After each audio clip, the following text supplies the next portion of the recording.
মাটির নিচের আলু, তাও আবার এত বড়।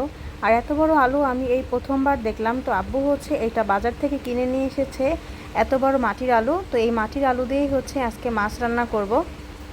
এই আলুটা যখন পিলার দিয়ে ছিলতেছিলাম তখন অনেক বেশি হাত চুলকাচ্ছিল। মানে আলুর রস হাতে লাগলেই হচ্ছে, কচু যেভাবে কাটলে হাত চুলকায় ঠিক সেভাবেই হচ্ছে হাত চুলকাচ্ছে। আমার ছেলেরও এত বেশি হাত চুলকাচ্ছিল আর আমারও চুলকাচ্ছিল। তো যাই হোক, কাটাকাটি করার পর এবার হচ্ছে রান্না করব। তো প্রথমেই হচ্ছে কড়াইতে তেল দিয়ে তারপর পেঁয়াজটা বেরেস্তা করে নিলাম। এরপর আদা রসুন বাটা, শুকনো মরিচের গুঁড়া, হলুদ গুঁড়া, লবণ আর হচ্ছে জিরা বাটা। তো সব মশলাগুলো কষানোর পর ধুয়ে রাখা আলুগুলো আমি দিয়ে দিলাম আর এটা ভালো মতো কষিয়ে নিলাম। আর একটুখানি পানি দিয়েছিলাম আমি, তো বেশি পানি দিইনি যেহেতু এটা মাখা মাখা করব। তো আলুটা যখন সিদ্ধ হয়ে গেছে তখন হচ্ছে ভেজে রাখা মাছগুলো দিয়ে দিলাম।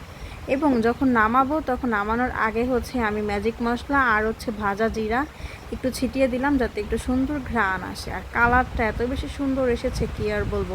আর এটা খেতেও অনেক বেশি মজা ছিল, মাংস থেকে কোনো অংশে কম না। আর সাথে ছিল বোম্বাই মরিচ আর হচ্ছে এক টুকরো লেবু।